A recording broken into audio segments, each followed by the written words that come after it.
Nico Harrison has created a monster, and not in the good way, because the monster doesn't play for his team. But it is reported that Luka Doncic has cut significant weight and is now closer to the 215 mark that he was listed as a rookie, compared to the 230 mark, 240 mark that he's been playing at, and was allegedly up to 270 last year after his calf strain. But if we see a slim Luka come back, because usually, he's a McDonald's cheeseburger away from being overweight. But if he's back to dunking on people, like if you go watch his rookie year highlights, it looks nothing like the Luka Doncic of today. But now he's on the cover of Men's Health looking like he's in the best shape of his life.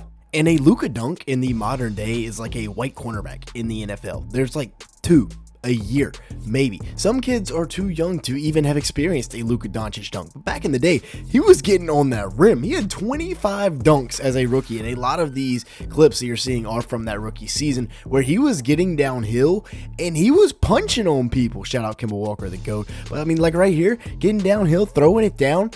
In the 6 years since his rookie season, he's only got 45 dunks combined for an average of like 9 per season.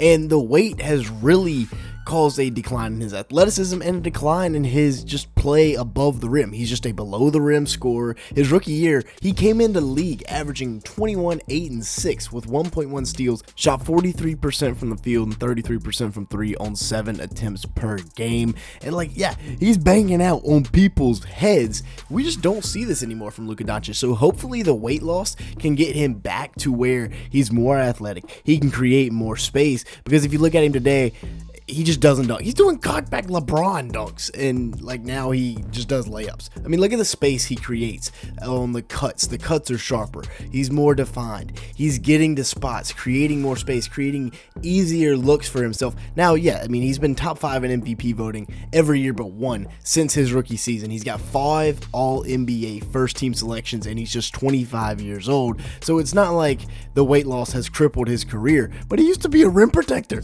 Look at this. He used to have clamps. He used to play defense, swatting LeBron, his new teammate, guarding James Harden. You have no idea how hard it was to guard James Harden that year. And his rookie year, he had the best defensive rating of his career. Now he is quite literally a traffic cone and gets picked on every single time he gets into the playoffs. He's less burst. He was stiffer this year, as you can tell. I mean, right here, he's barely getting off the ground, no burst whatsoever, creating very little space in his step backs. Now he's going to be able to get to those step backs and really create space.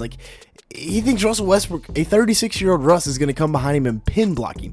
Now, the 3-ball, it's gotten better. Since his rookie year, the weight hasn't affected that. He shot 43% from the field and 33% from 3 as a rookie. Just 2 years ago, his final year in Dallas, he shot 38% from beyond the arc on 10.6 attempts a game. The weight loss should also help with injuries. He won't be getting hurt as often and missing time, just like last year, and that also created a less efficient season from beyond the arc. And let's not act like this man just didn't average a 34-point triple-double in Dallas his final year there. Nico created a monster, and I'm looking forward to seeing Luka get back on that rim. He's still just going to be 26. Now, looking at the Lakers roster for next season, it's actually not going to be that bad, apart from, a few major flaws. The starting lineup looks pretty decent. The bench unit looks not bad at all. I have Reeves coming off the bench, and we'll talk about that in a little bit later. But looking at the additions this year, I feel like Pelinka did a pretty solid job this offseason, bringing in guys like Marcus Smart, who was bought out by the Washington Wizards, now comes to Los Angeles, and Luka said this was the toughest perimeter defender he had to face.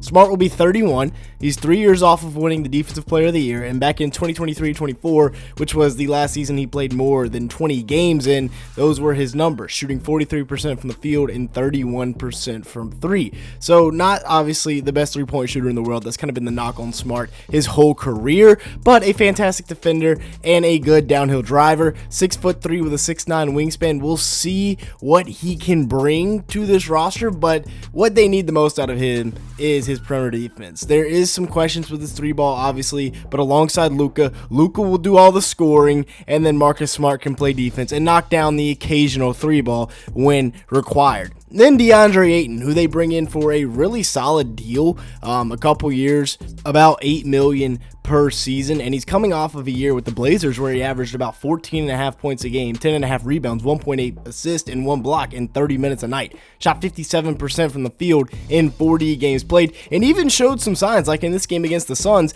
of having a little bit of a mid-range jumper. Now, it is still very flat. It's more of a push than an actual shot, but hey, he was knocking it down in this game, and maybe that shows some development of his shooting ability. He's also 7 foot with a 7'6" wingspan, so he can protect the rim. He's still relatively young. He was drafted in the same class as Luka, so he'll probably be about 26 years old next year, so that should be pretty solid, of a core to bring some young legs into this roster. Same thing with Jake LaRavia, who's 6'8" with a 6'10" wingspan and is still very young at just 24 years old next year. He brings some more young legs into this rotation for the Los Angeles Lakers, a Lakers team that looked really old in the playoffs last year. 7 points a game, 4 boards, 2.4 assists, and a steal in 20 minutes a night. Shot 48% from the field and 42% from 3 on 2.3 attempts last year for the Sacramento Kings. Didn't look bad as a 3-and-D wing, and there can never be too many of those in the league. And at 6'8", being able to do stuff like that is kind of nasty. And then you've got the King. In his final year in Los Angeles, pretty much, the Lakers don't really want him back. He's going to be turning 41. They're going to kind of turn the keys over to Luka next year and let Bron go out the door. So in Bron's farewell season in Los Angeles, what do we have in store? He's coming off a year averaging 24.4 points a game, 8.2 assists, 7.8 rebounds, and a steal, while shooting 51% from the field, 38% from 3 on 5.7 attempts, coming off of, before that season, the best three-point shooting season of his career back in 2023-24. And the fact that he's still moving like this at 40, gonna be 41, is ridiculous. But like I said, this will probably be the final year for him in Los Angeles because his defense has really declined, and he's not much of a perimeter defender at this point. He's more of a bully ball guy that plays below the rim, so we'll see what's in store. But I think we have a big time final year in Los Angeles for LeBron. He's still obviously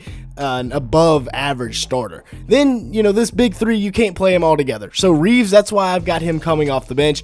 We saw why you can't play them all together in the playoffs last year. They got absolutely cooked. 20.2 points per game and almost 6 assists for Reeves last year in 35 minutes a game. Shot 46% from the field and 38% from 3 on 7.5 attempts per night. Getting downhill, he can be a really, really good six-man, like six-man of the year caliber. I just don't think you can play him in the starting lineup alongside of LeBron and Luka.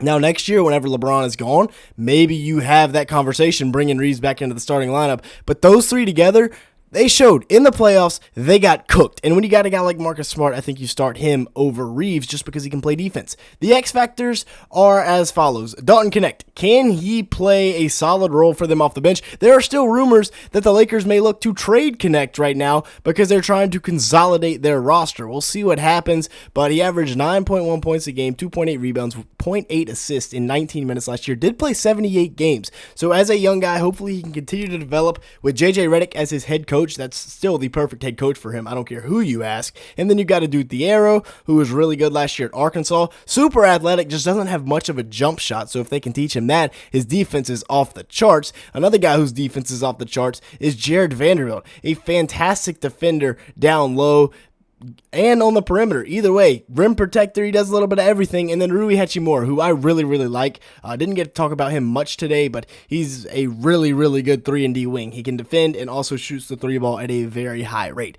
I'm looking forward to the Lakers this year. I'm also looking forward to seeing Luka back healthy. With that being said, that's going to be it for today's video. Thanks so much for watching. Make sure to the like button. Leave me a comment down below and hit that subscribe button if you did enjoy at any point. And with that being said, thanks so much for watching today's video.